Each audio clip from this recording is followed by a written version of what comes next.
Catholic दोङो बेहाय बिदि सेन्ट जन मोनसेयाव फोरोंहोबाय फोरोंनायावहाय बिदिनो LKG UKG up to class 3 फरायदों बिनिफ्राय आङो मा खालामबाय क्लास 4आवहाय आंनि बिफाया बै समावहाय एबसु साहित्य सभा बिदि लोब्बा दंमोन बै समावहाय मोनसे खोथा सोलियो माने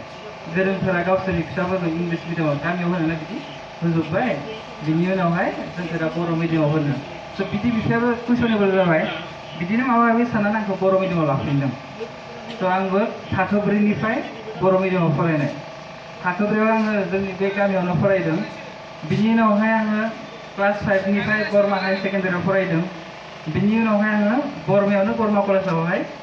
फरायदों थ' आङो 2005आव मेट्रिक लिरदोंमोन 2005आवहाय मेट्रिक लिरनानै बै समावहाय जोंनि मोनसेथ' नैबेहाय मेट्रिक पास जानाय गोबां दं जोंनि समाव मात्र 13 दंमोन 13 जनल' दंमोन जों 2005आवहाय बर' बिजोंजों फरायनानै आरो हल बाक्सा डिस्ट्रिक्टआवहाय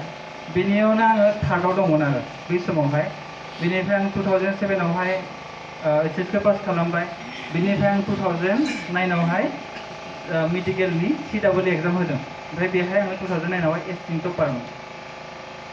बिनि उनावहाय आं GMCआव फरायबाय गुवाहाटि मेडिकेल कलेज आरो हस्पिटालावहाय बेनिफ्राय नै आं दा डक्टर जानानै दं सर्ट बेखिनियानो जुदि माबाफोर सोंनांगौबा उनाव सोंनो हागोन स' आंबो बर' मिडियामावनो फरायनाय नोंसोरनाथ' नै दा बिदि टेबोल चेयार दं फेन दं जोंनि समाव बिदि गैयामोन जोंनि समावहाय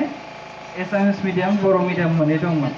एसामिस मिडियामफोरा दा नोंसोर जेरैबायसा दङ बिदिनो दंमोन बिसोरनिया फेन गैयामोन थेवबो बिदिनो दरजा खिरखि थानाय बिदि फ्ल'रफोरा प्लास्टार बिदिमोन खिन्थु जै समावहाय